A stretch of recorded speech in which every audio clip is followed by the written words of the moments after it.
Sound check level 30. Testing, testing.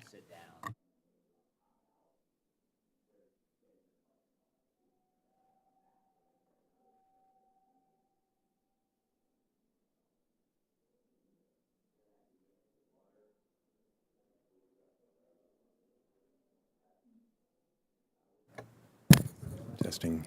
Chairman Williams, test 1, 2, 3, 4.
Well, want to welcome everybody today. Would all of you rise as Congressman Stauber leads us in the prayer and the pledge?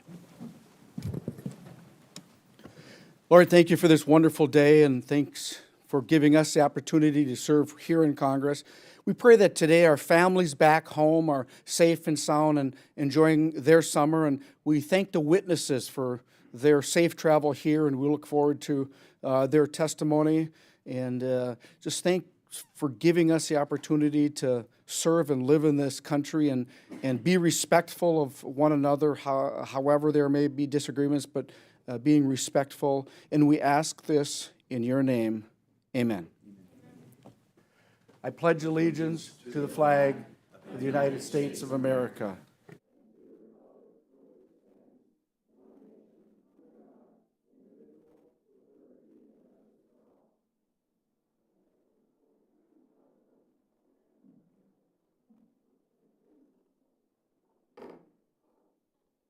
Good morning. I now call the Committee on Small Business to order. Without objection, the Chair is authorized to declare a recess of the committee at any time.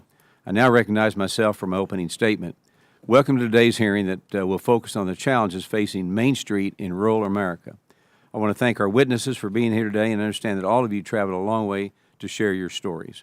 There are probably more important things that you could be accomplishing back home and at work, but I'm extremely grateful that you chose to give us your time to tell us about your businesses and backgrounds so we can hear directly from all of you. Entrepreneurs in rural communities are responsible for bringing life, jobs, and economic advancement on their hometowns. However, in Biden's America, there's rural entrepreneurs face a series of unique challenges that make running their businesses more difficult than need to be. Small businesses across America are facing unprecedented economic challenges, high taxes, and unnecessary regulatory burdens. To make matters worse, according to the Congressional Budget Office, inflation in rural areas was over double of that in the urban areas. Unfortunately, the obstacles don't stop here. Workforce issues and the inability to obtain affordable capital is making it more challenging to keep operations moving forward. While there are certainly headwinds for all rural entrepreneurs, I remain confident that they will overcome these obstacles. Now, in the meantime, this committee will be looking at the federal resources that are available to rural business owners to ensure that they are making the intended impact. The challenges that a business owner in Weatherford, Texas, where I'm from, faces are very different than those in Washington, D.C. While no entrepreneur needs the government to be successful, we must ensure that if we are spending taxpayer dollars to help our nation's job creators, they will be able to be utilized by all people, regardless of where they are located. So Congress is currently working on the new farm bill that will provide certainty for our nation's farmers and ranchers for the next 5 years. These businesses feed America, and it is important that we are listening to their concerns as this bill is being developed. And I'm glad we have some of our witnesses here today that will be able to give us their perspectives on the challenges they are seeing in their rural communities.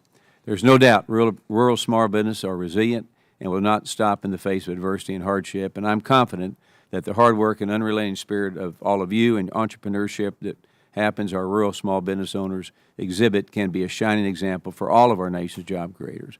And where there are gaps, we need to understand where federal, state, and local assistance programs can help. So I look forward to our discussion today as we shed light on the challenges facing rural America while highlighting success stories that give hope to entrepreneurs across the country. So I ask unanimous consent to waive Representative Moylan's from Guam on to the committee for the purpose of asking questions in today's hearing, and without objection, so ordered. So with that, I will now yield to Ms. Glusenkamp-Perez for an opening statement. Thank you, Mr. Chairman, for holding this important hearing. As someone who lives in rural Washington, the importance of supporting our rural entrepreneurs is an issue close to my heart and vital to our economic prosperity. Too often we think of places with robust entrepreneurship. Rural areas are left out of that discussion. Yet small companies are the foundation of rural economies, delivering essential services to residents, fostering job creation, and stimulating economic growth. Unfortunately, rural businesses also often face disproportionate challenges when starting and scaling their operations. In my home county, Skamania County, and many others across the country, rural businesses lack the capital that is easier to obtain in major cities, the high-speed broadband connection that keeps them competitive, the clean water that keeps them healthy, and the workforce to grow their enterprise. The disparity in rural areas extends beyond just entrepreneurship, from access to healthcare to neglected infrastructure to food and banking deserts. Rural communities are consistently at a disadvantage. Often, being rural literally means being further away from some of the essential services, which makes the small business and local businesses that much more important. If your car breaks down or your phone screen shatters, most people can't go 2 or 3 hours into the city to the nearest dealership or Apple store. Instead, you have to rely on your local mechanic or electronics shop. And yet, many manufacturers are trying to stop the ability of these shops to provide basic services to rural residents, which is why I came to Congress to support right to repair legislation. Despite existing resources, rural towns may lack the support to navigate complex grant programs or interact with federal agencies. And that basic infrastructure is invaluable to nurturing an entrepreneurial ecosystem that creates economic growth and resilience. It is our duty here in Congress to meet the needs of our rural entrepreneurs and unleash the power of our federal programs and investments. And we are taking significant steps to do just that, with historic funding for broadband, fiber, and water system projects under the bipartisan infrastructure law, energy modernization with the Inflation Reduction Act, and shifts in focus to place-based local strategies. Last year's Democratic majority led the way to a brighter future for rural America. But our work is far from over. My partners on both sides of the aisle and I are working hard to make sure that these infrastructure and energy laws are implemented effectively and that rural areas get our fair share.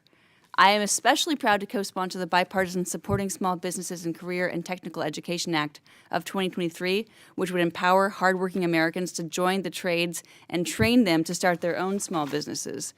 As we move forward with landmark investments in our communities, I remain committed to ensuring that rural America isn't left behind. With that, I would like to thank all the witnesses for joining us today. We look forward to hearing your testimony. With that, I yield back. Yields back, and now I will introduce our witnesses. Our first witness here with us today is Mr. Kendall Culp. Mr. Culp is the Vice President of the Indiana Farm Bureau, located, is it Rensselaer? Rensselaer. I'm from Texas, so that's hard to say. Rensselaer, Indiana. Mr. Culp was also recently elected in 2022 to the Indiana House of Representatives and serves on the U.S. Department of Agriculture's Technical Advisory Committee. He previously served as a Jasper County Commissioner, President of the Indiana Association of County Commissioners, and Vice President of the Indiana Farm Bureau. And we know in Texas the power of the county commissioners, so you're a big deal in Indiana. So good job. So Mr. Culp is a graduate of Purdue University. Mr. Culp, thank you for joining us today, and we look forward to today's conversation. Our next witness with us today is Mr. Matthew Splitter. I'm a former baseball player. When I hear Splitter, it scares me to death. But Mr. Splitter is the owner of Splitter Farms, located in Sterling, Kansas. Mr. Splitter, their Splitter Farms began in 1876 when Wilhelm Splitter moved to central Kansas. 5 generations later, the family still farms the same land, and Mr. Matthew Splitter returned to the family farm when he was just 24 years old and a new graduate. Mr. Splitter has served on multiple boards, including the Central Prairie Co-op Board of Directors and the Kansas Corn Association Board of Directors, as well as currently serving on the FCC's Federal Advisory Committee of Precision Ag Connectivity Task Force. Mr. Splitter is a graduate of Kansas State University. I'm a TC Horned Frog, okay, where you earned a bachelor's degree in agriculture operations, and related sciences. He also recently attended Texas A&M's, the Executive Program for Agricultural Producers in 2020. So, Mr. Splitter, thank you for joining us today, and we look forward to having a conversation with you also. I now recognize my colleague, Representative Alford from the great state of Missouri, to briefly introduce his constituent who is appearing before us today. Thank you, Mr. Chairman. Our next witness here with us today is Jennifer Cassidy. Ms. Cassidy is the owner of Bird's Pecan Delights, located in Bates County, Missouri, which I was just at last week with about, I think, 50 other small business owners who wanted to come learn about the Small Business Administration and how we were making positive changes. She brought along some bourbon roasted pecans, which I may pass around here in the dais and let you have a few, Chairman. She founded her business, Bird's Pecan Delights, in 2014, following in the footsteps of her grandparents who opened a shop after buying a pecan farm in 1964. Relying on farm fresh pecans for many of her products, Ms. Cassidy now knows firsthand the challenges that rural small businesses can face, such as droughts, which we're facing today, extreme drought, rural delivery routes, and lack of resources. A lot of people don't think about these things. In true entrepreneurial spirit, Mrs. Cassidy does not only own and operate Bird's Pecan Delights, but she also serves as the president of the Adrian Chamber of Commerce. She's here with her husband, Jeremy, who's also a small business owner and a Harley rider. Good guy. Mrs. Cassidy, thank you for being a rich part of America's fabric, joining us today, and hopefully we can learn something from your experiences that we can make some positive changes in America. And with that, Mr. Chairman, I yield back. Representative Alford yields back. I now recognize Ms. Glusenkamp-Perez to briefly introduce our last witness appearing before us today. Thank you, Mr. Chairman. I'd like to welcome Josh Phillips, the owner of Spawn Fly Fish, a growing small business in Ilwaco, Washington. Mr. Phillips started his business at home in 2017, creating lifelike molded fish heads as lures for fly fishing. He soon acquired a building in Ilwaco, branched out to kayaks and other fly fishing equipment, and built an e-commerce brand that is globally distributed. Today, Spawn Fly Fish is a full-scale brick-and-mortar store. Before becoming an entrepreneur, Mr. Phillips was a substitute teacher and a professional soccer player, where he captained the Portland Timbers' second team. We joke in D.C. and in my office that here on the East Coast they have marble and museums, and on the West Coast at home we have the woods. And we are very grateful for Mr. Phillips' leadership in ensuring and fighting for public access to the woods and our rivers. He is active in his local community and sharing his rural small business knowledge and experience with other local small business owners in high school. He holds a bachelor's degree in business administration from Gonzaga. Thank you so much for being here with us today, Mr. Phillips, and thank you to the rest of the panel. I look forward to hearing in our discussion today. I yield back. Yields back, and I want to thank you for that, and we appreciate all of you again being here today. So before recognizing the witnesses, we'll do some housekeeping. I'd like to remind them that their oral testimony is restricted to 5 minutes in length, and if you get a little long, you're going to hear me do this. Okay, that means you're done, okay? And if you see the light turn red in front of you, it means your 5 minutes is coming up, okay? And so I want to now recognize Mr. Culp for your 5-minute opening remarks. Thank you, Mr. Chairman and members of the committee. I appreciate the opportunity to be here to speak to you this morning about the challenges that rural communities and small businesses are facing. As the chairman introduced myself, I am Kendall Culp, and I testify before you this morning as Vice President of Indiana Farm Bureau. I'm also a member of the Board of Directors of the American Soybean Association, and I'm proud to represent House District 16 in the Indiana General Assembly in my first term. I live and farm near Rensselaer, Indiana. That's a town of about 6,000 people that's located in Jasper County in the northwest quadrant of the state of Indiana. I farm with my father and my wife and my son on our family farm. We raise corn, soybeans, beef cattle, and hogs. We also operate Culp Family Farms meat sales as well as a catering service. Now, in the past, as you said, I've served as a Jasper County Commissioner for 18 years, been on our local drainage board, and served on our county's economic development board. Because of these past associations, I believe I can offer a unique perspective to the challenges that we face today in rural communities. First of all, our rural communities face several challenges, and the 2020 census certainly highlighted how dire that situation is across rural America. Rural communities have seen a decline in population in the last many years, while our friends in urban and suburban areas have seen growth. According to the 2020 census, 53% of Indiana's counties lost population, which mirrors the exact percentage we've seen across all of the United States. That's a problem that certainly must be addressed before our rural communities begin to disappear. Now, I'm sure it'll come to no surprise to the committee to know that the workforce challenges are the forefront of every industry, every community, and every business, whether large or small. Jobs can't get filled, shops and restaurants are having to cut back and reduce their hours of operation, and small businesses that are so important to rural America, in many cases, are closing for good. Now, I've seen this happen in my own hometown. Last year, 2 small family businesses closed because the next generation chose not to move back to their hometown where they were born to continue on that family business. Now, in order to attract small businesses and small communities need access to reliable broadband. Today, internet access is a must for small businesses, and without that reliable connectivity, they will miss out on opportunities needed to survive and to grow their business. Now, like several other counties in Indiana, Jasper County was a child care desert. And young families that needed that child care were forced to drive up to 45 minutes to find that service. Now, with the help of a few local folks, our communities, local government, and businesses, Appleseed Childhood Education opened its doors earlier this year to 70 slots for children to be served in our community for quality childhood education. And it showed that if a community comes together and pools their energy and pools their resources, that we can tackle an issue and come to resolve. Finally, we must focus also on quality of life amenities. You know, potential new families come to communities, they want to know, do we have high-quality educational opportunities in your community?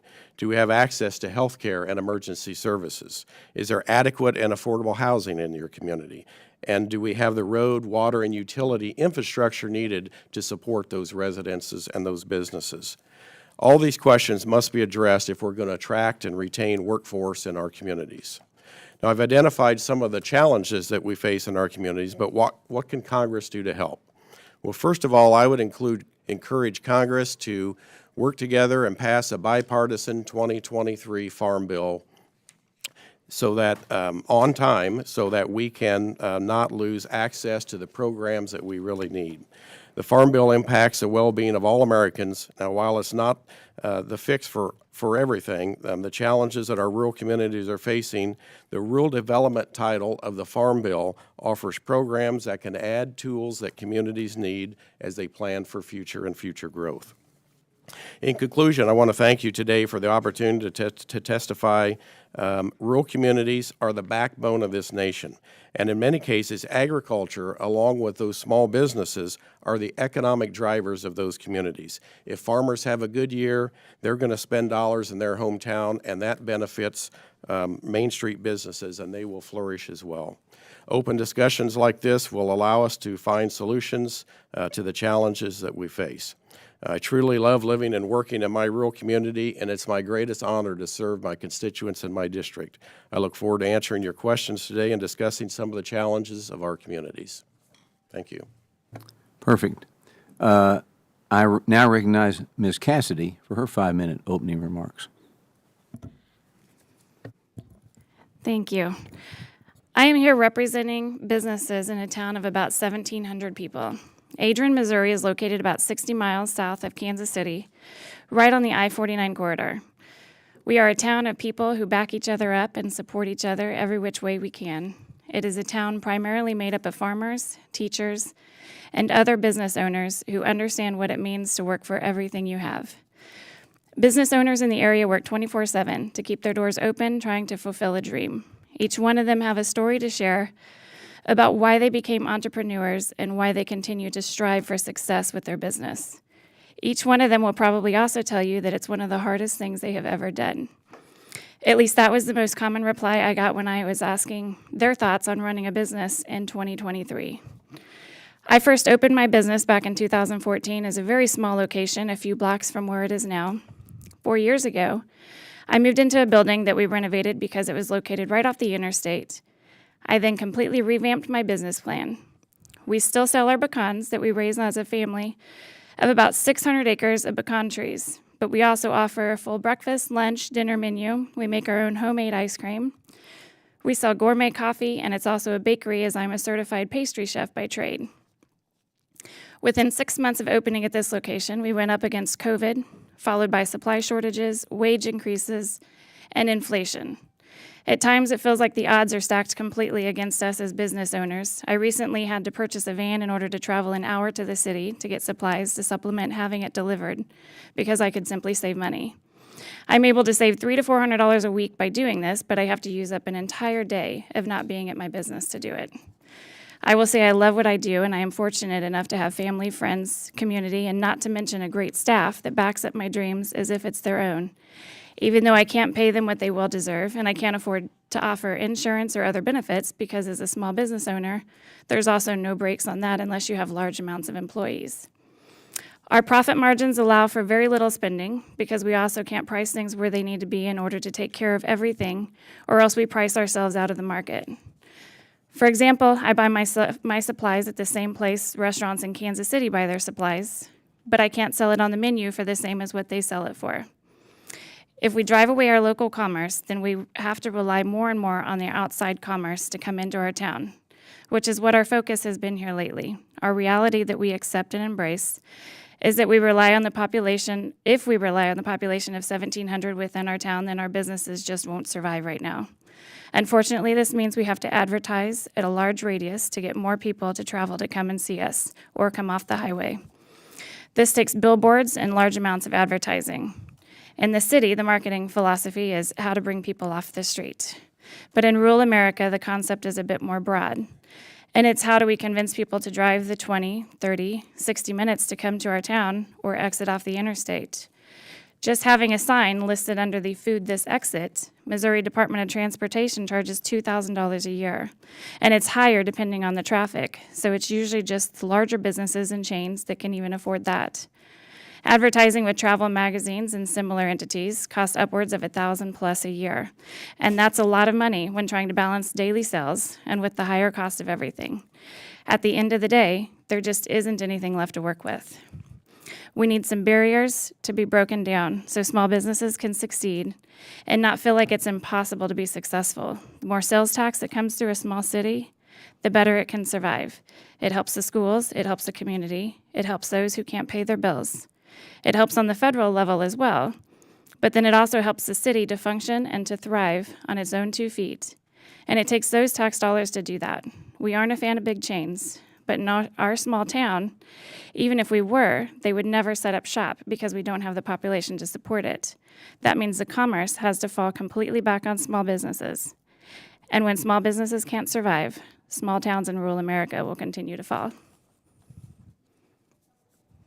Thank you, and I now recognize Mr. Splitter for 5-minute opening remarks.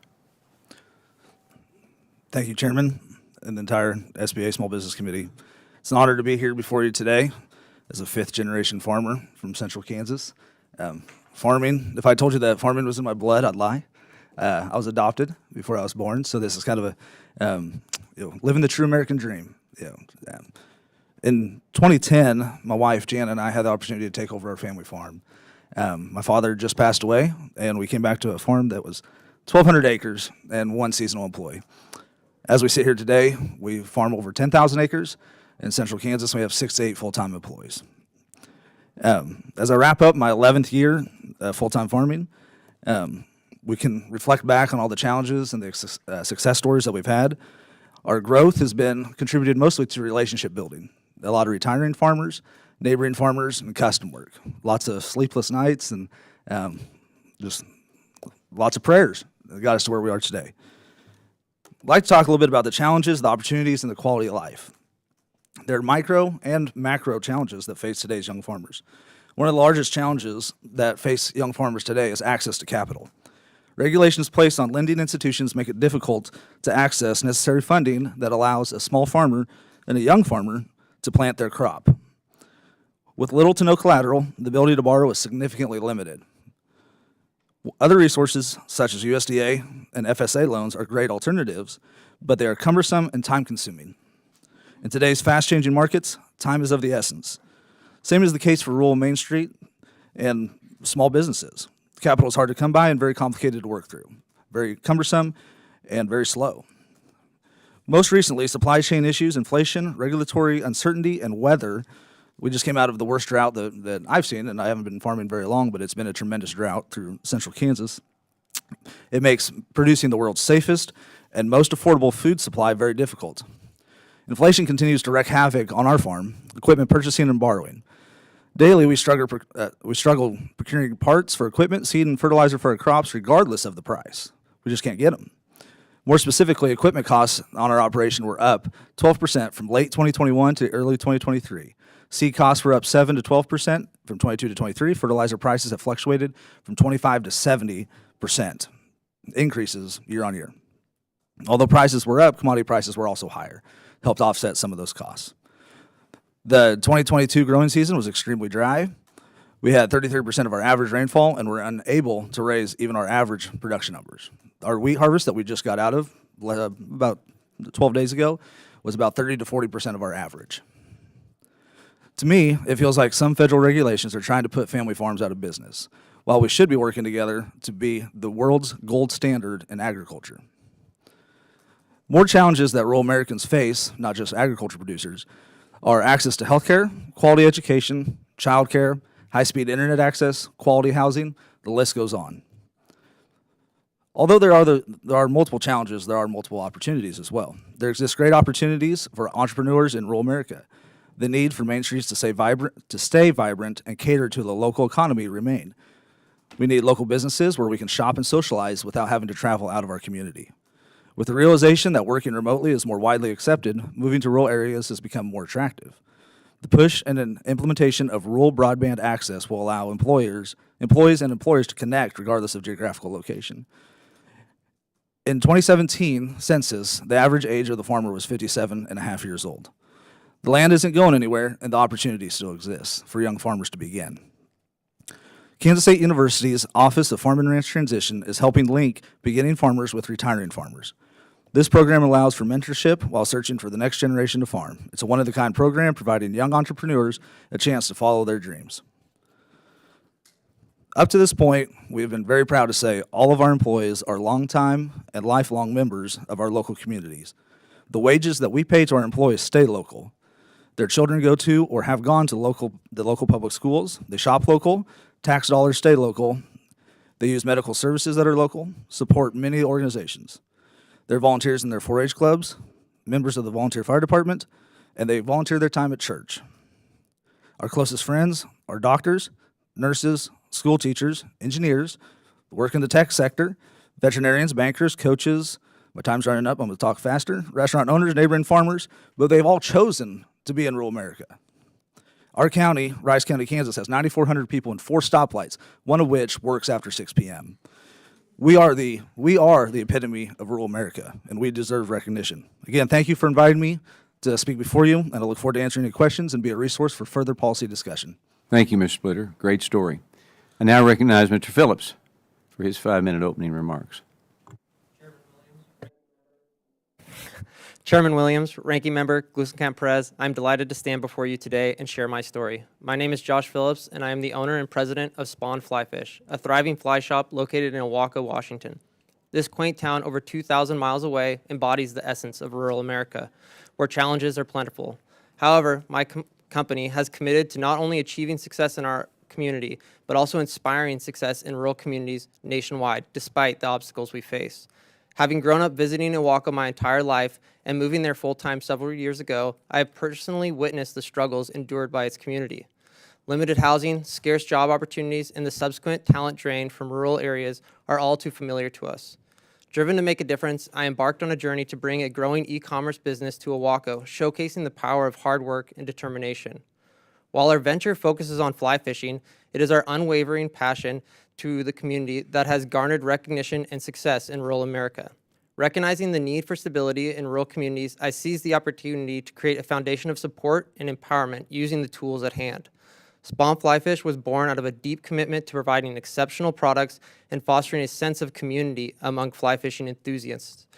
To ensure success of our business, we made a commitment to rural America by building a thriving community around our brand through a brick-and-mortar storefront. We understand the significance of supporting local economies and garnering job opportunities within our community. By sourcing materials locally and collaborating with other small businesses in the area, we not only bolster the regional economy, but also forge a strong relationship that continue to improve the overall growth and vitality of rural America. In addition to our dedication to the local community, we are also advocates for environmental sustainability, recognizing the delicate balance of our ecosystems and the importance of preserving natural resources that enable outdoor recreation. Spawn Fly Fish is dedicated to preservation. We donate a percentage of our profits to conservation groups and aim to create lifelong stewards of the environment. Through our unwavering commitment to our rural community, Spawn Fly Fish has emerged as more than just a thriving business. We have become a beacon of hope, fostering a strong sense of community and inspiring success. Our entrepreneurial spirit exemplifies the resilience and determination that define our great nation. Serving as an inspiration for others in rural communities by demonstrating that success can be achieved outside urban centers, Our small fly shop paves the way for revitalization of rural economies and empowerment of local talent. However, life as a small business owner in rural America is incredibly challenging. After 6 years, we are still completely owner-operated without any employees. The lack of available housing makes it difficult to attract a talented staff, and this housing issue also affects us as owners. To address this, I had to advocate to the local city council to allow for single-floor occupancy in the commercial district, enabling one of my partners to move to Owaco and help operate this business together. The obstacles we face go beyond housing. Our financial situation is a constant battle, as rural communities often experience high turnover of business and lack of banking options. Securing simple lines of credit and business loans become a lengthy and challenging process, forcing us to rely on credit cards for operating expenses. In addition, essential services such as gas, water, groceries, internet, and health services are all limited and come at a premium cost in rural communities. This further strains our financial resources. Many rural communities like ours rely on tourism. In many of these communities, tourism opportunities include ours involve outdoor recreation. At the forefront of recreation in Owaco is fishing. The need for funding and proper management of these fish populations and watersheds that they live in are vital to our community's survival. Not only are recreational activities like fishing experiencing limitations, but the places where these activities occur, public lands, are being restricted. Limited access to public lands has become more of an obstacle, hindering our ability to fish and recreate in the places that we love. When someone visits our community to recreate, every single person in this community wins. Despite all the challenges, we remain committed to the future of rural communities. We understand that if we lose the people who care about these areas, our rural communities will lose their essence and vibrancy. Therefore, we persist in our efforts to overcome these obstacles, seeking solutions and support to ensure the long-term sustainability of our business and others like it. In closing, I extend my gratitude to the committee members for your time and consideration. It is an absolute honor to have the opportunity today to share my experience and offer insights to what it takes to build, sustain, and inspire small business in rural America. I'm ready to answer any questions and champion the prosperity of rural communities. Thank you. Great job on the timing and great stories from all of you. And let me just say, you're going to see committee people moving in and out. There's a lot of hearings going on, so they'll be coming in and out as you see that. Now we'll move to the member questions under the 5-minute rule, and I recognize myself for 5 minutes. As the chairman of this committee, I have repeatedly discussed my personal experiences as a small business owner. Many people know that I own car dealerships back in Texas, but what they may not know is that I also run a Blank Angus cow operation and pecans, not nearly as large as yours. And I can tell you that I know the price of fertilizer and what it's done. And the struggles that so many people have faced, we've faced in many cases firsthand, that all of you talked about here today. So without a controlled inflation, and a round bale of hay that usually runs $40 to $45 is now $95. In a business with such tight margins, these changes can be detrimental to long-term success. So, Mr. Splitter, I'd like to ask you, do you have any examples of how inflation is hurting your farm, and how have you had to adjust operations to compensate for those higher prices? Compensation for higher prices is, consolidation in agriculture is just tough. Access to a competitive market is really tough as well. But as inflation goes, because we're young farmers, young business, we don't have cash reserves to go back to. Whatever the interest rate does, it does. We still have to pull on a line of credit. We're probably doing a little bit more marketing on our grain side, extending ourselves out a little bit so we can lock in some grain prices. Whenever we're making a big purchase of fertilizer, seed, or chemical, we're offsetting it with a futures price as well on the board. We're being just more aggressive in that nature. My second question, over the last few years, business owners across the country have faced economic uncertainties. We've talked about that, but one thing is certain, Main Street is resilient and ready. And I've always said that small business owners will do whatever they can to survive and are willing to take and make tough decisions in order to keep doing what they love. So unlike the government, the private sector will find ways to keep their doors open with our money. So, Ms. Cassidy, as the president of your local chamber in Adrian, Missouri, a town, as you said, of less than 2,000 people, you have unique perspective on the local business in your area. So what challenges do you face operating in a rural community, and what efforts do you take to attract people and businesses to come to the community? Well, we get together and we do things like trying to plan events. But really the biggest thing that I think hurts a lot of us directly is with this inflation. I have to constantly look at how I'm going to price all of my items on my menu, what we sell. But then you feel like you're constantly raising prices, and then you listen to customers get frustrated at, how, well, I could go somewhere else and get this so much cheaper. Well, we know that, but we are kind of backed into a corner and don't have much option, and we're still struggling to keep our doors open. So I'm still not able to price things where they need to be. But it is very difficult to pass it on to customers right now. You got help from both sides here. Yeah, because the inflation's, they're hurting our customers. Yeah. They're paying higher amounts at the grocery stores and everywhere that they go. Mm-hmm. So, of course, they're looking for cheaper items, and we can't compete with the bigger chains and what they have to offer. Mr. Culp, as you know, many small business owners are unaware of the government resources that are out there, or find the application process too burdensome to even want to get involved in it.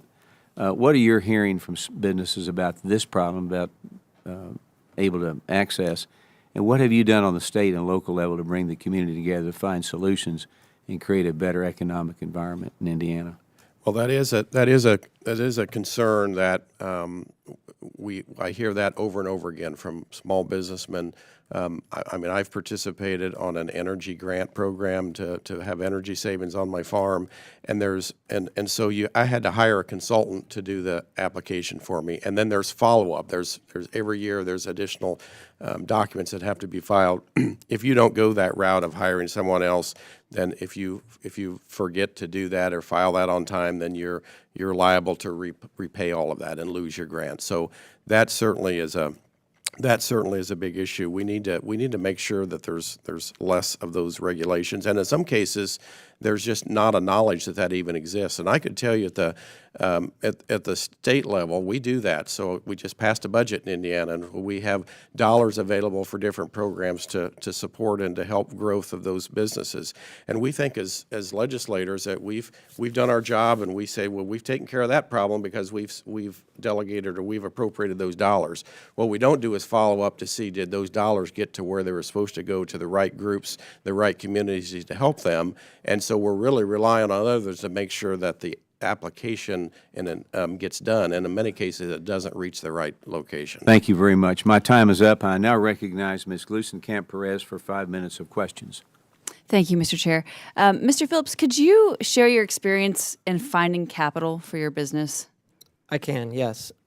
As a growing e-commerce brand, we've had extreme struggles finding local banking options. With limited options, we've turned to credit cards, which every bank in America will sign a small business up for. This has posed a massive challenge on us as a small business. Also, the other need for capital, as a small business, we haven't been able to look far out into the future, so we've relied on reactionary options such as online lending platforms, which come at a premium, although turnover is very fast, further burdening a small business. What was the main reason you opted not to pursue a loan from the SBA? The main reason is not that I don't understand how to check each box. The main reason is that as a small business owner, when we're not doing one task, another task is being impacted.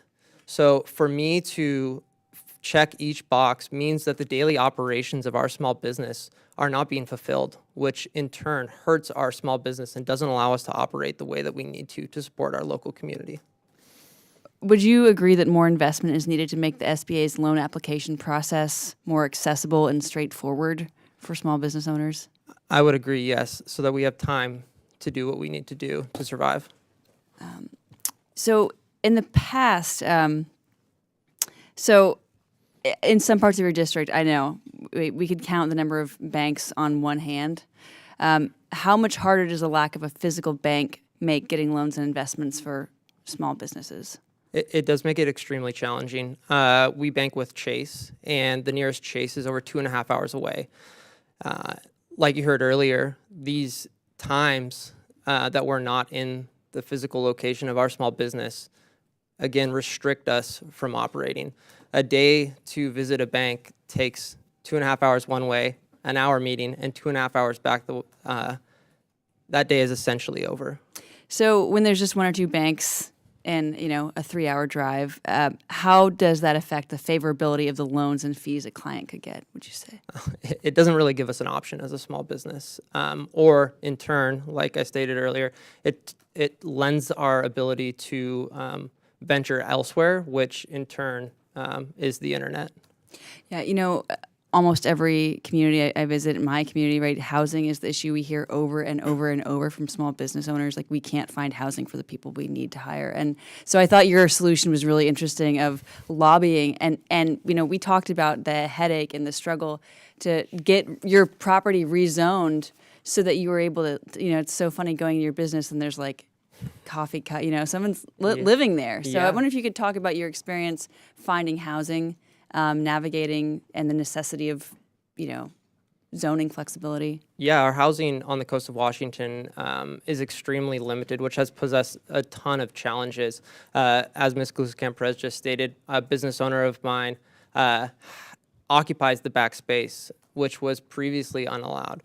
We had to advocate for single floor occupancy to our city council, and there was a lot of hesitancy against it.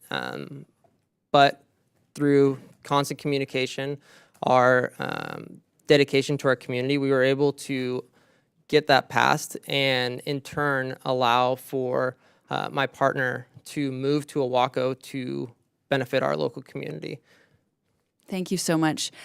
Ms. Cassidy, thank you for staying in business. Thank you for fighting the fight. I know that, you know, you could have a lot less heartache doing something else. And so thank you so much. And I saw on your Facebook page that you're out recruiting high schoolers and looking for work. And I wondered if you could sort of talk about the mutual value of bringing in young people and having meaningful work in their local communities, your efforts to find them, just, talking about your labor market. Well, when it comes to teenagers, I think I look at my teen staff as my kids. I kind of become their mom because this younger generation, you know, they rely on texting, and I have to teach them how to work a landline. So if that tells us where we're starting at with this. It's just teaching them a lot of life skills. They don't know how to count money. You know, we're working through a lot of very basic things with these younger staff members. Well, thank you so much for doing that work. The apprenticeships are so necessary, and thank you sincerely to all of our witnesses. Thank you. Next, I recognize Representative Muser from the great state of Pennsylvania for 5 minutes. I appreciate that very much, Mr. Chairman, and certainly thank you to all our witnesses for making the trip and being here with us today. So, Mr. Culp, I'd very much like to start with you, and congratulations on everything that you're doing, serving as a representative, Farm Bureau, and many other roles that you play. So, as far as small business goes, are taxes helpful? Higher taxes? Is that something that helps small business? Not at all, actually. It adds cost. No, It adds cost. taxes. You think you pay your fair share? Absolutely. Okay. So, yeah, and higher taxes make American businesses and certainly American farms less competitive. And then you make less because you're paying higher taxes. Then there's a negative return on that investment since you're making less because you can't reinvest in your business, and therefore tax revenues will go down. How about regulations? Have regulations from the federal government or state government, for that matter, been helpful to you? Regulations are not helpful. Okay. So, and what about workforce? What do you think has caused the great decline? I mean, COVID obviously, but since then. Well, COVID highlighted it, but I mean, with the retirement of the baby boomers, and we don't have the skilled workforce available. And we have issues right now where we have young folks. A real example is a local drive-in. I got a call from them in a neighboring town. Local drive-in hires high school kids. And so I didn't realize, but there are regulations on number of hours they can work depending on their age and depending on if it's a school year or not. And here's kids that are 14, 15, 16 that want to work, but there's government regulations say they can only work to 9 p.m., and so they're not able to. So, access to capital, let's come up from a few of you. The massive spending that took place over the last couple of years, did that benefit you? Did you see any of that money? $5 trillion? No. You don't see anything, right? Energy costs, obviously, that's an added burden, causes inflation. Have gone up. As did the spending. And I know broadband is something that we've handled horribly, both the federal and state government, rural broadband, so that needs to be micromanaged in order so you have the right access to it. Has the federal government, particularly over the last 2 years, done anything, and we have this farm bill coming out, done anything that has been positive for you? And Ms. Cassidy, I'm going to come to you in a second. As a chamber, let me just divert to you if you don't mind. You're chamber president. You have your small business and everything else. You mentioned insurance. You can't afford insurance, small business. There's something called association health plans, AHPs, that used to exist. Farmers used to love them, particularly in Pennsylvania. But my colleagues on the Democrat side just wiped them out. I mean, Democrat governors hate them. Colleagues here hate them because largely the only thing I can figure is they want you to go into Obamacare, the Affordable Care Act. I mean, Ms. Cassidy, comment to me on why you think the AHPs, if you're familiar with them, have been eliminated. I'm not super familiar with them. Okay. But it allows all of your chamber members to buy in a group so as their insurance rates, healthcare rates and such would come down. But they've been eliminated. It's really greatly negatively affected small businesses as well as farms in Pennsylvania. But just going through the list, has the federal government over the last couple of years done anything except create barriers, as you mentioned? It's been helpful. It's correct. Yeah, I mean, we are constantly combating all of the inflation. It seems like every time I turn around, there's something else that costs more money. It's more money. It's more money, which means there's less. There's less left over. Doing a terrible job, right? Mr. Splitter, let me ask you. You brought up access to capital a couple of times, and then you said regs are putting you out of business. Hopefully, this farm bill. I'm sure the SNAP program is the majority of the farm bill, of course, and has positive effects on your business. It needs to be continued. It's important. None of us argue that. But tell me let's talk about access to capital. How are you using credit unions? Are you using SBA? Are you using community banks? We're using a community bank that specializes in agriculture. Do you understand that the SEC, the FDIC and the Fed want to increase the deposit requirements of these community banks? We've been made aware of that. Yeah. What do you think of that? Thankfully, we're past that point in our operation. But if we would have been facing those regulations 10 years ago, it probably we would have had to file bankruptcy. Look forward to getting from you. Your testimonies were great. Anything at all that you can provide that we need to stop doing or do a lot better. I'd love to see it. Thank you, Mr. Chairman. I yield back. I next recognize Mrs. Sculton from the great state of Michigan for 5 minutes. Thank you so much, Mr. Chair, and thank you to our incredible panel of witnesses for being here today. I am from the great state of Michigan, where we have large swaths of beautiful rural area, especially in my district. So ensuring that we support rural small businesses is so critical to me.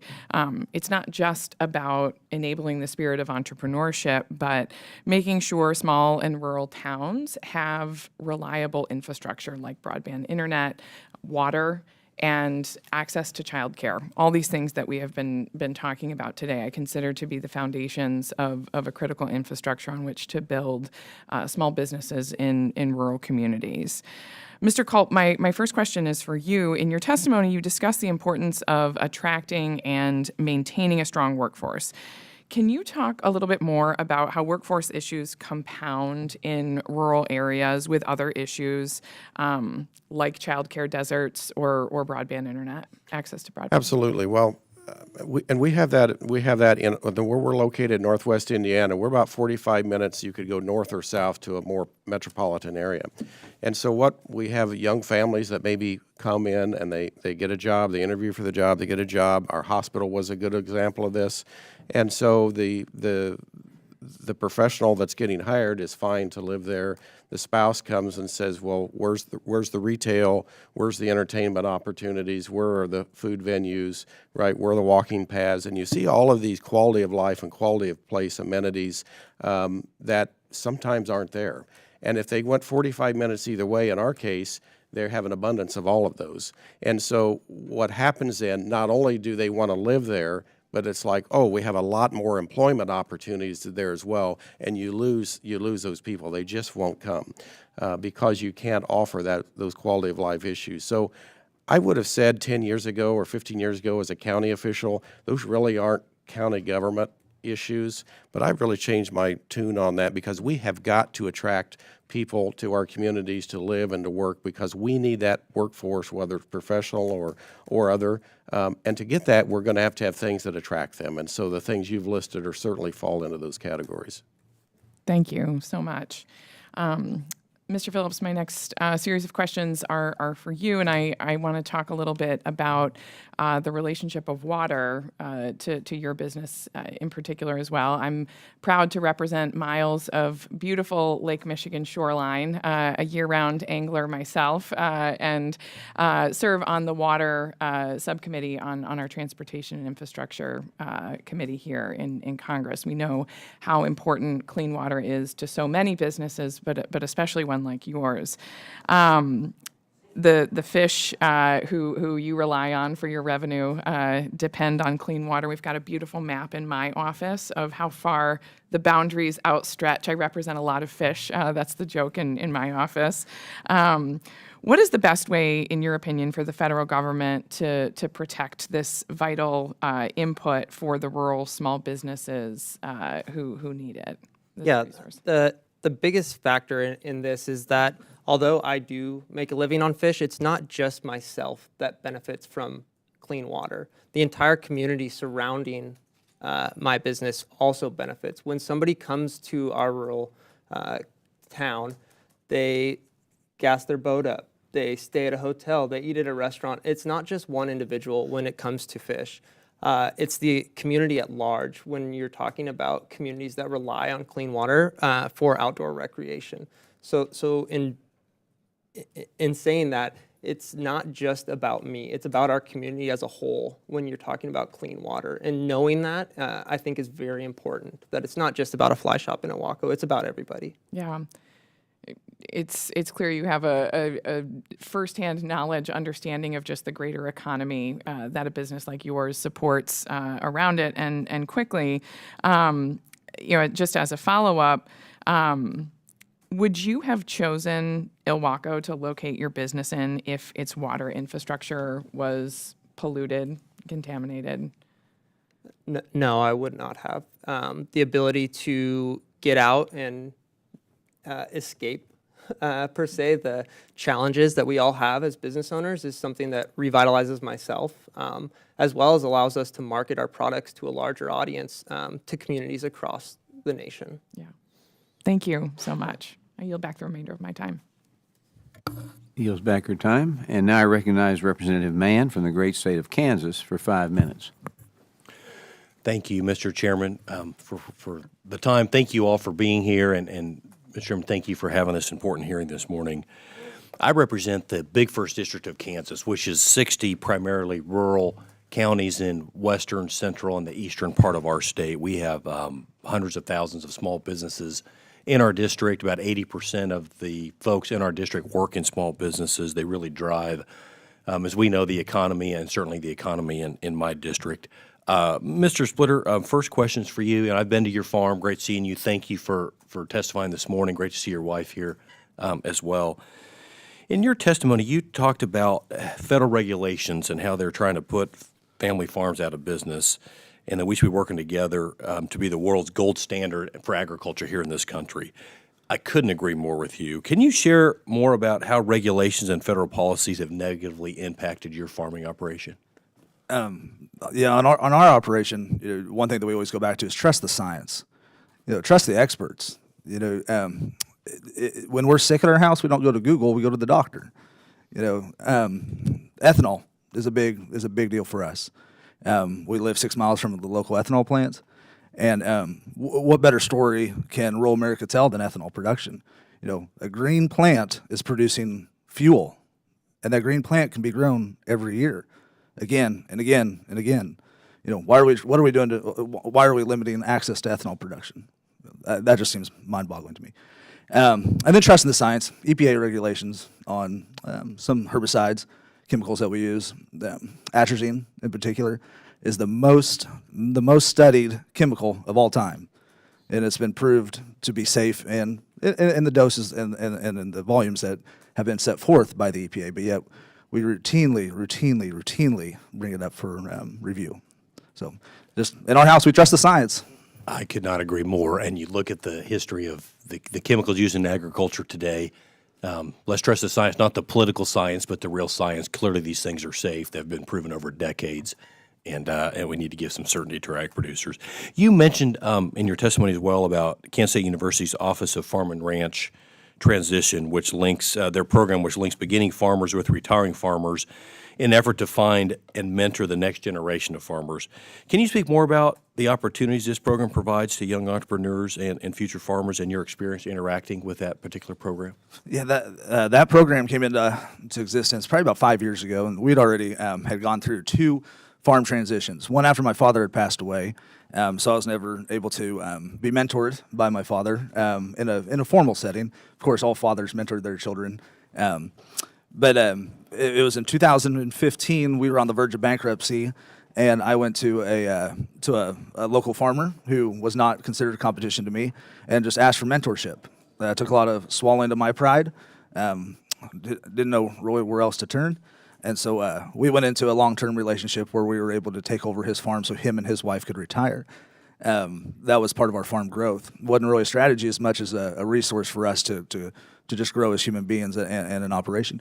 But that office is doing exactly what we did. It's matching an elder generation or an older generation that doesn't maybe have an heir to come back to the operation.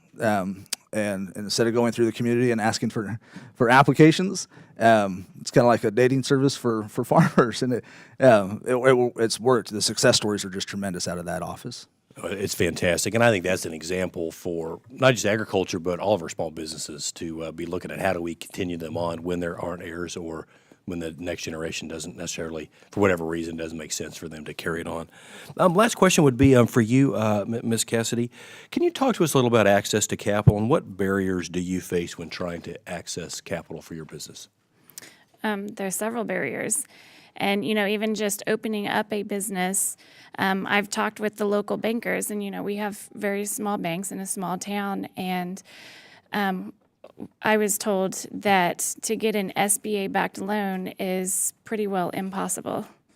You will just be drowned in paperwork, and it seems to be never-ending. And so the businesses, if you want to open up a business, you have to get more creative. And, I had to rely on relatives and other people to help back my business in order to make it come into existence. I think that's great for this community to hear, Mr. Chairman. Here, we spend tens of billions of dollars on these SBA loan programs, yet the regulations and the ability to access them are so burdensome. You're being advised not even pursue them, right. Which is something that has been a focus of this committee and something as members of Congress we all need to keep front and center. So, but thank you, Mr. Chairman. With that, I yield back. Gentleman yields back. I now recognize someone else from Kansas. We got everybody from Kansas here today. Ms. Davids for 5 minutes. Well, maybe about half the population, because there's like 6 of us in the room, 7, 8. There's like 10 of us, half the population. Thank you, Chairman, and to everyone on the committee and to our witnesses for joining us today. I'm excited to have this conversation, partly because there's cans in here, but also because I serve on both the Small Business Committee and the House Agriculture Committee. And so definitely appreciate some of the comments that we've heard today, because as you can imagine, there is a lot of overlap between the two committees, especially recognizing that particularly in Kansas, we have a lot of family farms. I think we might have some of the highest numbers of family farms still in the country. And then in the 3rd District specifically, we have a lot of smaller farms and family-run small businesses. Certainly, we've already heard from Mr. Splitter in Lorain, Kansas, which is actually further away than Miss... I'm sorry. It's so funny. When I go down to visit my family in Waynesville, Missouri, I'm going to stop by. I'm going to go down 49, and I'll stop by your shop, Ms. Cassidy. So in Lorain, Kansas, having a 5th-generation family farm testifying here today, Mr. Splitter, I really, really appreciate it because you're certainly highlighting some of the issues that we talk about a lot on this committee. And as we've been discussing the 2023 Farm Bill, I know quite a bit of the conversation has centered on trying to figure out how to address the digital divide that exists.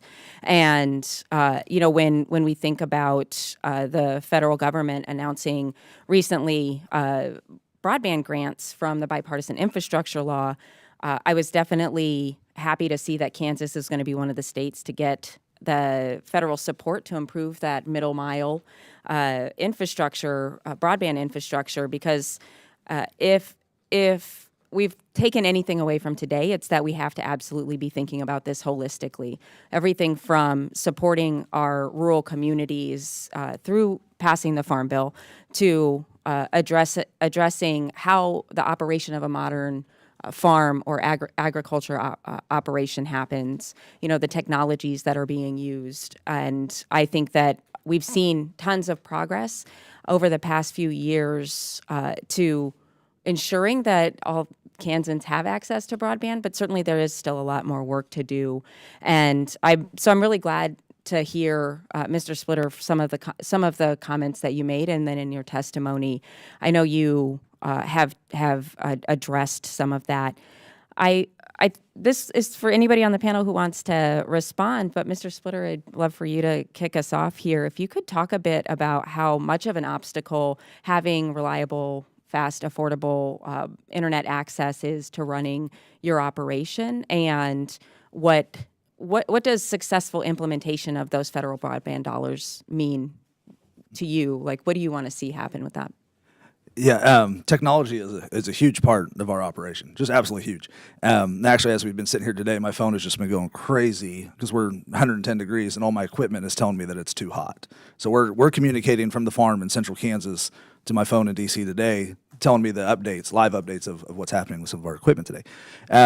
We may just be a technology business that's masked as a farm for how much data that we do. We reconcile everything to the decimal point, and a lot of that is done in real time on the fly from the operators in the cab of the tractor and sprayers, planters, whatever it may be. We have one person that we can access high speed internet from, and it's not even high speed. And we have to there's probably, and this is a guess, probably $20,000 worth of investment of hardware on our end to put a receiver above the tree line and then shoot the signal back to us and then across our whole operation. Not every acre, but just our farmstead, our 5-acre farmstead. So broadband is just tremendously important to us on our operation.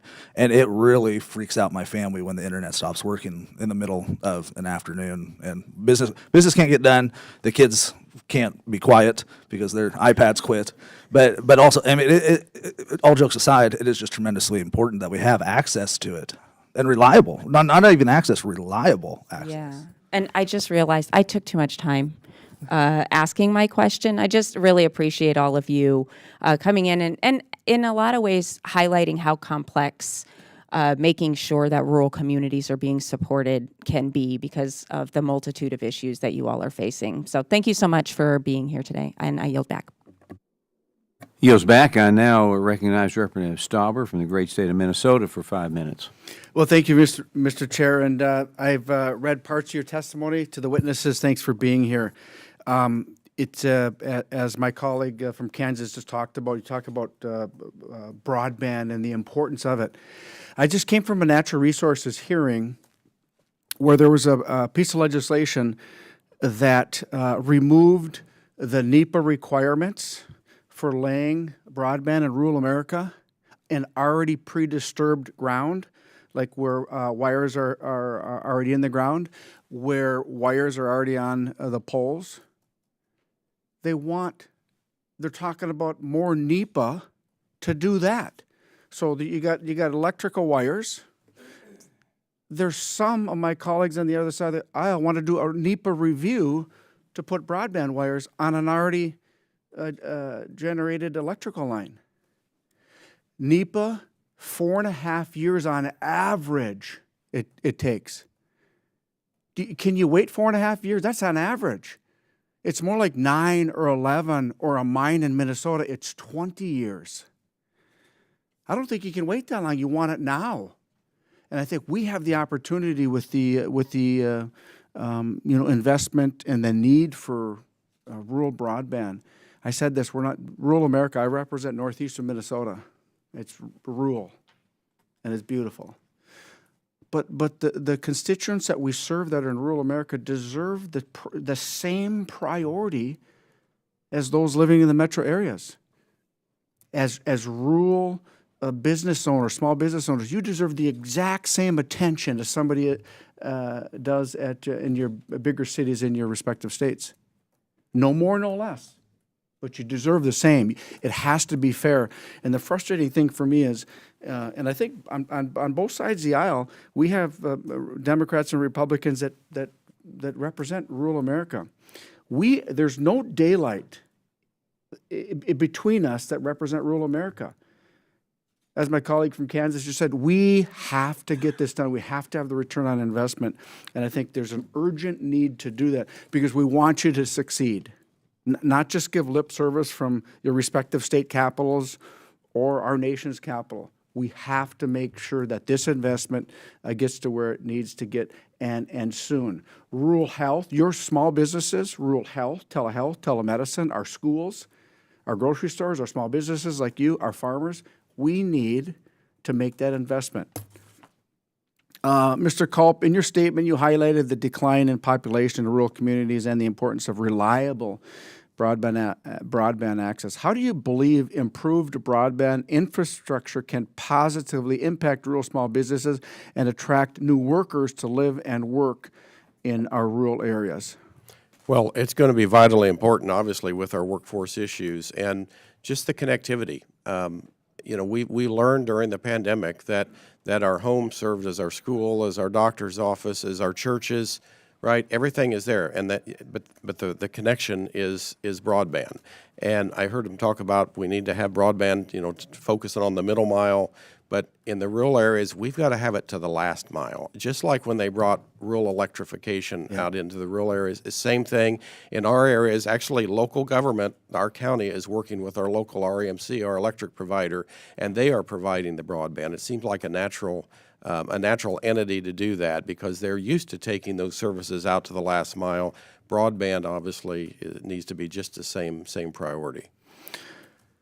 Is it, in your opinion, what is holding up the successful implementation of rural broadband to make sure that it's reliable for you? Most of it is cost.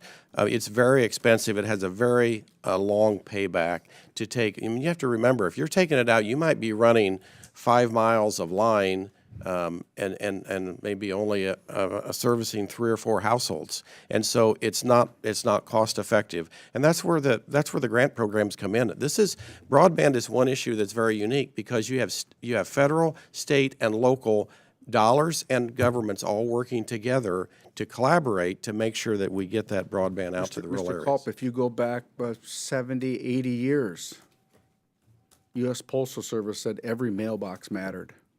Every rural farm mattered. They got their mail. Now we have to look at this as an opportunity. Every inbox matters. Absolutely. That's going to be so important that we do this in a bipartisan fashion. So I see my time's up. Mr. Chair, thanks for holding this hearing. It's extremely important that we hear from the businessmen and women that have the boots on the ground, and I yield back. Gentleman yields back. I now recognize Representative Tanadar from the great state of Michigan for 5 minutes. Thank you, Mr. Chair, and I want to thank you and the ranking member for all these very, very meaningful discussions and the witnesses who are here helping, being an entrepreneur myself, having run small businesses, knowing the struggles small business owners have in terms of running their businesses, making payroll every 2 weeks. These discussions are very, very vital. And Chairman, I appreciate your leadership and the bipartisan nature by which we are really doing our best to help small businesses. Mr. Cassidy, in your testimony, you discuss the struggles your business had during the COVID pandemic. Ms. Cassidy, I see that during the pandemic, Bird's Pecan Delight received a PPP loan and EIDL loan. Is that right? That is correct. Yeah. How important was this assistance from the federal government to the survival and recovery of your business? If you can help me understand. Oh, sure. That it was very vital because, when we shut down rural areas, we were told that we had to go curbside as a restaurant. Well, when you're in a rural area, that was very limited. And so without that assistance, I would not have been able to keep my doors open.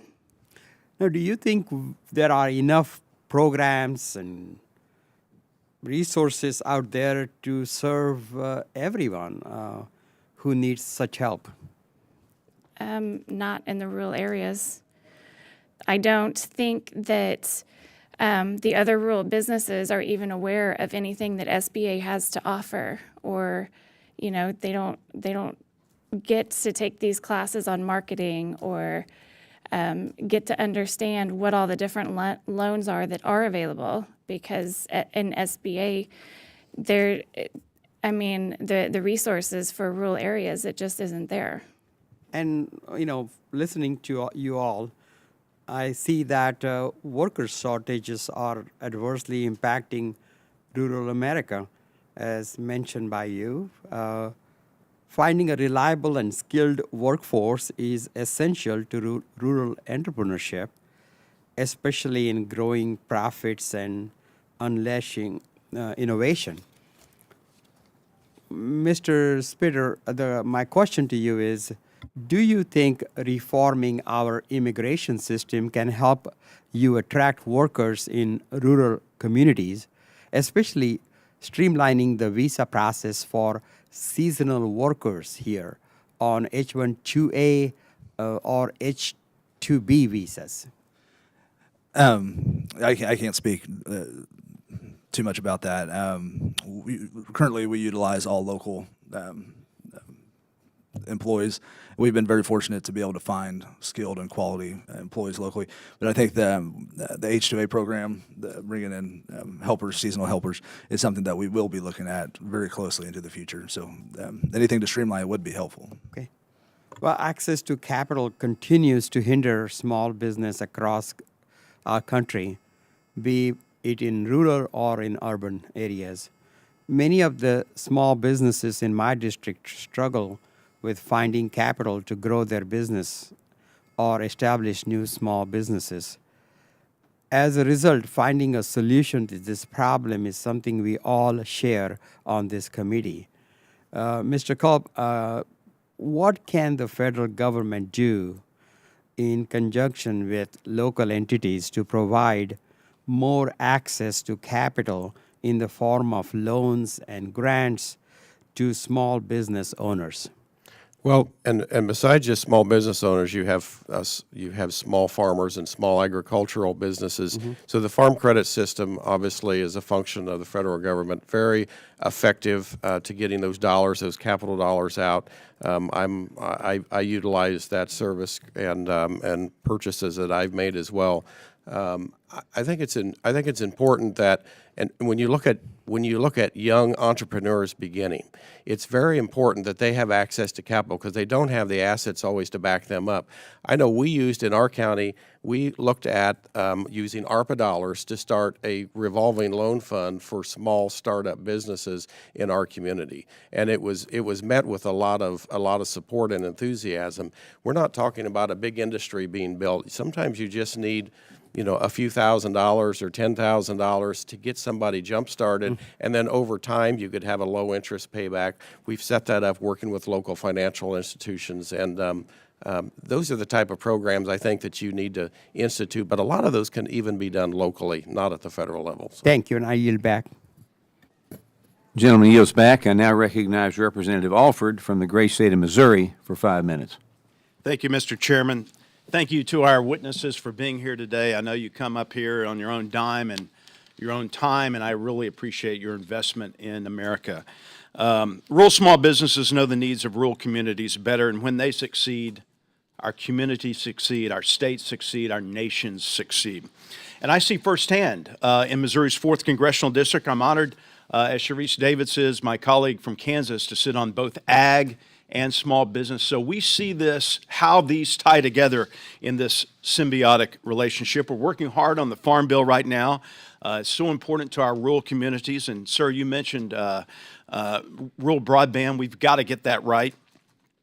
The SBA also has an Office of Rural Affairs, but little information is available on what that office is doing and how it's focusing on rural small business. 5 years ago, in April of 2018, the Department of Ag and Small Business Administration signed a memorandum of understanding to enhance collaboration. Ms. Betty Brand, former Deputy Undersecretary for Rural Development, was not able to be here today because she was in a car accident. We're praying for her recovery. She wrote that the memorandum of understanding strengthened coordination between USD and SBA, but we don't know what came of it. So this leads into my questions. One of my favorite movies of all time is Cool Hand Luke, and one of the best lines is, what we have here is a failure to communicate. And I think that's what has happened. Ms. Canaday, I was in your business a week ago, and how many people did we have there? 40, 50 people? Oh, there was probably, every bit of 45 to 50. A lot of them small business owners, and they were asking, how do we get help? Have you interacted with anyone from the Office of Rural Affairs for the Small Business Administration? I don't know about the rural affairs. That we do have a location that is located about an hour and a half away from us, and she said that she did have some resources that could help us. That's in Appleton City, the lady? Well, so this one is out of Sedalia, actually. Gotcha. I had a nice long discussion with her, but she said that her funding is so tight that she has a hard time getting out and even letting people know about the information in the rural areas. I think one of the common themes there, from what I heard and what you were hearing as well, is people just didn't know where to turn to for help. How do they access the information, the encouragement, and the money? Is that what you heard? That is absolutely what I heard. Yeah. Mr. Culp, have you had any interaction with the Small Business Administration's Office of Rural Affairs? I have not. I didn't even know that existed, actually. Yeah. What we have here is a failure to communicate. How about you, Mr. Splitter? No, I have not. How about you, Mr. Phillips? In terms of rural affairs, I was not aware. Well, we've got to fix that. We've got to figure out what's going on, and we're going to be working on that. Next month, I'll be introducing a Small Business Administration Rural Performance Report Act. This bill will require 2 reports. Actually, one will be a report from the SBA on the activities of the Office of Rural Affairs. We're going to give it another try, see if we can get this information. And the second report is going to be on what was accomplished under the Memorandum of Understanding. I actually pronounced it correctly this time. Ms. Cassidy, in your written testimony, you talked about some of the unique challenges you face, rural deliveries and procuring supplies, having to drive to Kansas City. It takes you all day. What are some of the other challenges that you're facing? Because it's you and your husband. I forgot how many employees you have, but I have 11. 11 employees. This is a great business. How are you keeping it together in Adrian, Missouri with the challenges that you face? Well, some days not very well, and other days we fare better. I will tell you that our biggest issue is the inflation and the cost of supplies. The amount of money that goes out is my supplies is my biggest one. My payroll is my next bill that I pay. They are the two highest things that I am dealing with in my business. Well, I hear that from farmers who are small business owners and small business owners like yourself. It's food, fuel, and fertilizer for our district. And I blame Joe Biden for that, for demonizing fossil fuels, targeting the fossil fuel industry, but putting the crosshairs on the backs of the American people. He's done it. He owns it. We're going to have to make some changes. We've got to get back to reducing inflation and making businesses more profitable, increasing our communication between the SBA, and that is our job here to make that happen. Thank you, and I yield back. I now recognize Mr. Representative Molinaro from the great state of New York for 5 minutes. Thank you, Mr. Chairman, and I appreciate not only the hearing but the witnesses today. So it is without question certainly that small businesses like yours, but of course all across this country, have been dealing with the front line of great burden, whether it is the high cost of fuel and electric, inflation, taxes, and labor shortages. There's little question that all of you just really can't catch a break, but you continue to thrive, and that's important. It's true not only where you're from, but where I'm from in New York. I know it's hard to believe, but there are rural parts of the state of New York, a lot of rural parts of the state of New York, and I represent 11 counties that are both small cities and mostly rural communities. In my district, for instance, the average family farm or average farm is less than 200 acres, and farmers are already dealing with excessively high input costs, labor costs, and in New York, sadly, electric and tax cost. Add to that the rising cost of diesel and fertilizer, and we know agriculture is really being pounded. Mr. Splitter, I wanted to jump right in on some of what you've spoken about. I know that you understand all too well the challenges that family farms face. You talked a little bit about that already under our current economic environment. In your testimony, you specifically talked about the difficulties associated with accessing the farm loan programs and some other USDA resources. In your perspective, so we spent a lot of time asking you generically what are the things that are important to you. What can we do? What can this committee do to ensure family farms, businesses like your own, are connected to those resources? I think you mentioned, maybe it was Ms. Cassidy who said, we don't even know some of these services that exist. What's the thing this committee can do to really impress upon SBA to be more accessible to all of you? I think just going back to that is I didn't know that there was access to any kind of help or assistance from SBA for farming, for agriculture. You know, of course, we know about FSA and USDA and those resources, but it's there was no education on to us or anything out there that would lead me to believe that SBA was there to help with the agriculture sector. We appreciate that. I think we hear that consistently. The SBA is a smaller entity in the federal government, but more outreach and more connection with small businesses critically important. If not that, also obviously guarding taxpayer dollars to make sure they get to you and not to those who seek to defraud the American taxpayer, as we learned more and more about last week.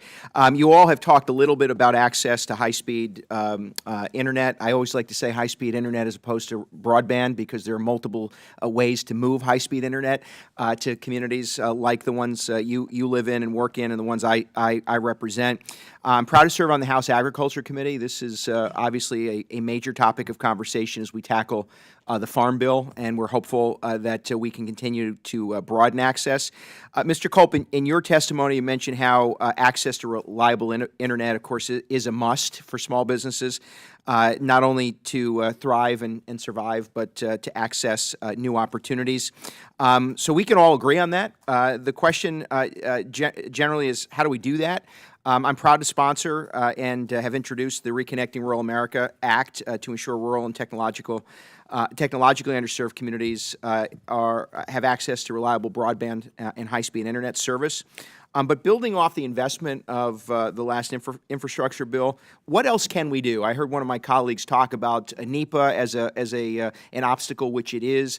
I know in communities like my own, providers speak to the high cost of the ready costs to get poles installed. And in states like New York, whatever regulation the federal government has, New York likes to heap on about 10 times more than that. What other steps can we take to broaden access to high-speed internet? Well, fortunately, I'm from a state that has really reduced regulation in Indiana, but Well, they must be sending it to us. even at the local level, and this is the partnership I talked about earlier, we granted all of our county road right-of-ways, we granted access to our local provider to access and to use our right-of-ways to either hang lines or to bury lines in that with no permitting, no cost at all. That was something that we even started a program where basically that all of that cost, all of that investment is abated. So that is all taxable property for the local government. We abated that because we want to encourage them, everything they can do to get that in, because whether it's a farm or local or small business, you think about is isolated as some of our rural communities are, the way that they're going to sell their product is to advertise that on the web. They have to have a website. They have to get that information out, so people have to access that instead of what used to be we just had our local residents did business with them and supported them. We have to think bigger, and to do that, we have to have that broadband and that far-reaching internet access. I appreciate it. My time's up, Mr. Chairman. I just would echo one of my colleagues. Access to high-speed internet is the sort of the last frontier, if you will, that should be accessible to small businesses and farms, and we've got to do more to make sure that happens. Thank you, Mr. Chairman. Gentleman yields back. I now recognize Representative Elsie from the great state of Texas for 5 minutes. Thank you, Mr. Chairman, for holding this very important hearing, and to all of you for spending your own time and treasure to come up here. You know, this is an interesting town, and I think that's being pretty generous. As we're having this very important hearing on the fundamentals of what we do, what you do in your businesses to provide the foundation of life in this country, which is food, there are very few people here paying attention to this hearing. But there's a line wrapped around the block downstairs talking about UFOs, which at the end of the day is not going to feed the population of this country or of the rest of the world. And at a time we've got Russia going back on a deal on Ukraine, 40% of the world's wheat coming from Ukraine, they're going back on a deal to provide food for the rest of the world. It's exceedingly important that the breadbasket of the United States and y'all, small business owners and farmers, are able to do your job the best you can to unleash the economy of this nation and feed the rest of the world. I come from the 6th District of Texas, which has grown increasingly rural. A lot of farmers and ranchers and business folks just like y'all. And just like y'all, they don't talk a whole lot. You can't have a business like yours and not have common sense or efficiencies in order to make a living, to provide for your families and from your community. So as I listen to y'all, and it's interesting to hear how we talk at length because we're elected to do so, y'all have a very spare words that you use to describe what you do. And that, I think, represents how important it is that you do. You don't have time to mess around with flowery words and things like that. You got a job to do. So thank you for coming up here and doing your jobs. So part of the problem of what exists up in this town is agencies that don't exist to help you. They exist to provide jobs for people up here in Washington, D.C. who don't know, come here from Sikkim, about what it is that you do. So we've heard increasingly in a number of hearings about the SBA having a noble cause, but in reality, the regulations that they follow do not help you do your jobs. And that's why we rely on small community banks and state agencies that will help you do your jobs, like in Network Kansas or the original Capital Access Program in Texas. So I think that's really interesting. I'd like to see more partnerships with the federal government, SBA, with the states who know their customers, which is you, to help you do your jobs. But when we talk about community banks based on big bank failures on the West Coast, banks too big to fail, we're going to use a sledgehammer to affect all the banks in the country, most notably the community banks, which keep your businesses afloat. So there's a mismatch in common sense and efficiencies from up here in what you do. So in the 2.5 minutes I'd have left, Representative Culp, I'd like to ask you a question. If you're not ready yet, that's just fine, and I'll go down the road. What's one thing that you would do, since you're a state rep, what's one thing you'd like to see the SBA or the federal government do to make your job easier to provide a living and food for the people that you support? To have a program that offers financial support for entrepreneurial businesses, small family business or small businesses to make sure that they can continue to operate in their community. So does that mean less red tape? Red tape? It would be less red tape and easier access to that financial support. Thank you. Ms. Cassidy. Yes, I think that just getting the information out there to the rural areas, I've learned over the last couple of weeks that SBA can offer classes on marketing and helping businesses with their budgets, and they can do these different things, but nobody in my town that I came across was aware that this even existed or was even a possibility.